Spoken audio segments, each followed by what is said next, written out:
গল্পের নাম স্পর্শ। লেখকের নাম সুদীপ্তা বন্দ্যোপাধ্যায়। উত্তপ্ত সূর্যদেবের উৎসায় উত্তাপের পারদ ক্রমবর্ধমান। হিমালয় পাদদেশ সংলগ্ন তরাইয়ের বাসিন্দা হওয়ায় গ্রীষ্মের আধিক্যে অস্বস্তি ভোগ করিনি তেমন। ছোটবেলায় দেখেছি গরমের আধিক্য হলেই সূর্যদেবের ক্রোধ প্রশমিত করতে বরুণদেব তার বিপুল জলধারা নিয়ে হাজির হতেন। তরাইবাসীর স্বস্তির নিঃশ্বাসের আশ্বাস ছিল তখন। বর্তমানে উত্তর উষ্ণতায় জোর পাল্লা দিচ্ছে দক্ষিণের সাথে। হামেশা 40 ছাড়াচ্ছে। সেই রামও নেই, নেই সেই অযোধ্যা। কি যে বলি, প্রবচনটি বোধহয় বদলবার সময় এসেছে। এখন তো কেবল অযোধ্যা নয়, গোটা দেশ রাম রাজত্বের আওতায়। ধান ভান্তে শিবের গীত। অতি গরমে মাথা বিগড়েছে, তাই স্বর্গবাসী রাম থেকে শিব সবাইকে পাকড়াও করছি। এবারে মূল কাহিনীতে আসা যাক। তার আগে নিজের পরিচয় দিই। আমি বছর 40-এর কর্মর্তা গৃহবধূ। সাদামাটা চেহারার হলেও এমন কিছু আকর্ষণীয় বিশেষত্ব আছে নিশ্চয়ই, নইলে পথচলতি মানুষজন ঘাড় ফিরিয়ে দেখবে কেন? সেলস এক্সিকিউটিভ, মাসের 30 দিনের মধ্যে 20 দিন ট্যুরে থাকা এবং টার্গেট নিয়ে সর্বদা টেনশনের দরুন খিটখিটে বছর 50-এর বর আর 10ম শ্রেণীতে পাঠরত 15-বর্ষীয় কিশোর পুত্রের মা। আমি পড়াশোনায় মন্দ ছিলাম না। পড়তে পড়তে দেখে শুনে অল্প বয়সে বিয়ে। বিয়ের পর পড়া শেষে চাকরি। পেশায় বেসরকারি আই.টি. কর্মী। কর্মক্ষেত্রে চরম কাজের চাপ, বসের চোখ রাঙানি, ঘরের কাজ, রান্নাবান্না, দৈনন্দিন বাজার হাট, ছেলের স্কুলের parents teacher meeting, private tutor ঠিক করা, তার স্টাডিজ নিয়ে আপডেট থাকা, সব ঝামেলা ঝঞ্ঝাট নিয়েও বিন্দাস থাকি। পেশাকে প্যাশনের পর্যায়ে না নিতে পারলেও আমার বরের মতো পেশা সর্বস্ব জীবন, এবং সেই জন্য শখ আহ্লাদ বিসর্জন দিয়ে ফেলিনি। আমি সাজতেন গুজতে ভালোবাসি।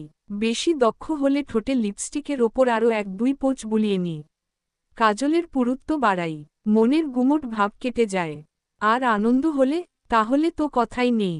মনের মধ্যে কি তোলপাড় চলছে, আমার মুখ দেখে কেউ বুঝতে পারবে না। বর বলে আমি নাকি পারফেক্ট কর্পোরেট লেডি। হবে হয়তো, বা ওয়েস্টার্ন ড্রেস, সালোয়ার কুর্তি ইত্যাদি চটজলদি পরা যায় এবং অনায়াসে ক্যারি করা যায় এমন পোশাকে স্বচ্ছন্দ হলেও ওয়ার্ড্রব উপচানো শাড়ি আমার সংগ্রহে। গয়না গড়াতে এবং পরতে ভালোবাসি। গয়নাকে ভবিষ্যতের সম্বল নয়, বরং সাজসজ্জার অলংকার হিসেবে ব্যবহার করি। বেড়াতেও ভালোবাসি। মোটের ওপর অত ভেবে চিনতে হিসেব কষে চলা আমার ধাতে নেই। উপরওয়ালার দেওয়া দিনের জীবনে আমি পেলাম থালে, দিলাম গালে, পাপপুণ্যি নাই কোনকালে, আপ্তবাক্যের বিশ্বাসী। সর্বোপরি জন্মান্তরে বিশ্বাস না থাকায় একটাই মানব জন্মে নিজের শর্তে বাঁচি প্রাণ খুলে। পরিচয় পর্ব তো মিটল। এবার বলি গত পরশু ঘটে যাওয়া সেই গুপ্ত কথা। সেটা কি সত্যি ঘটেছিল, নাকি অতি গরমে উত্তপ্ত মস্তিষ্কের উদ্ভট কল্পনার ফলশ্রুতি? কে জানে। ঘটনাটি বলি তবে। প্রাকৃত, নাকি অতিপ্রাকৃত, বিচারের ভার আপনাদের উপর। কাহিনীর স্বার্থে সামান্য ভূমিকা প্রয়োজন। ছেলের স্কুল, আমার অফিসের অবস্থান বিবেচনা করে, শহরের কেন্দ্রস্থলে বছর 4 হলো আমরা একটি আবাসনের বহুতলের 4th ফ্লোরে 2 ফ্ল্যাট কিনে শিফট করেছি। একটি বেডরুমে ছেলে থাকে, মাস্টার বেডরুমটি আমাদের দুজনার। বর তো বেশিরভাগ সময় ট্যুর থাকে, অতএব আমি একাই শুই রাতে। ক্লাস 7 থেকে ছেলে আলাদা শোয়ে। রাত জেগে পড়াশোনা করে। এক ঘরে থাকলে দুজনার ডিস্টার্ব, অতএব শান্তিপূর্ণ সহাবস্থান। বিজ্ঞানের ছাত্রী আমি। প্রমাণ ছাড়া কিছু বিশ্বাস করি না, সে ভূত হোক বা ভগবান। তাদেরও দায় পড়েনি স্বয়ং এসে প্রমাণ দিয়ে আমাকে বিশ্বাস করানোর, অতএব বেশ আছি পরস্পরের সাথে দূরত্ব বজায় রেখে। তবে গ্রামের বাড়ি থেকে গৃহপ্রবেশের সময় এসে আমার শাশুড়িমা ড্রয়িং রুমের এক কোণায় ছোট জলচৌকির ওপর রাধাকৃষ্ণর একটা বাঁধানো ছবি বসিয়ে গিয়েছিলেন। ওনার স্বনির্বন্ধ অনুরোধে সকাল সন্ধে ধূপবাতি দেখাই। চিন্তাধারায় নাস্তিকতার দিকেই পাল্লা ভারী, তবুও পরশু রাতের ঘটনাটি আমার মতো আধুনিক মনস্ক মহিলাকেও নাড়িয়ে দিয়েছে। তার আগে বলি, সপ্তাহ খানেক আগে আমাদের পাশের ফ্ল্যাটে ঘটে যাওয়া এক দুঃখজনক ঘটনার কথা। আমাদের লেফট সাইডের কমন ওয়ালের ফ্ল্যাটে বছর 2 ধরে থাকতেন সাদাসিধে চেহারার মাঝবয়সী এক ভদ্রলোক। প্রতিবেশী কারো সাথে তেমন মেলামেশা ছিল না, এমনকি একেবারে পাশাপাশি বসবাস করা। আমাদের সাথেও দেখা হলে মুচকি হাসি বা হাই হ্যালো থেকে বেশি সম্পর্ক এগোয়নি, অথচ আমাদের ফ্ল্যাট পেরিয়ে উনাকে যাওয়া আসা করতে হতো। তবে কেন জানি না, ভদ্রলোকের দৃষ্টিটা আমার ভালো ঠেকেনি কখনো। অন্তর্ভেদী বলবো না, ওসব দৃষ্টি সাধু সন্তদের থাকে। উনার দৃষ্টিতে কেমন যেন লোভ চটচটে ঘিনঘিনে ব্যাপার থাকত। এক্স রে মতো দৃষ্টিতে পোশাকের আড়ালে শরীরের অন্ধিসন্ধি যেন সব খুঁটিয়ে দেখে নিচ্ছেন মনে হতো। মোটের ওপর আমার মতো স্মার্ট ফরওয়ার্ড মেয়েরও অস্বস্তি হতো উনার চাউনিতে। চাহনি দিয়ে যেন লেহন করছেন। বুকের ওপর স্কার্ফটা টেনে নিতাম ওর দৃষ্টি থেকে নিজের শরীর আড়াল করতে। বাইরের নেমপ্লেট দেখে জেনেছিলাম ওনার নাম মিস্টার অনির্বাণ ঘোষ দস্তিদার। পেশায় চ্যাটার্ড অ্যাকাউন্টেন্ট। নামী এক কোম্পানিতে ছিলেন। কোম্পানিটির কর্মসংস্কৃতি যথেষ্ট শান্তিপূর্ণ। এখানকার কর্মীদের সরকারি কর্মচারীদের সাথে তুলনা করা হয়। তবুও অজ্ঞাত কারণে হঠাৎ চাকরিতে ইস্তফা দিয়ে চলে আসেন বড় শহর ও পরিবার ছেড়ে।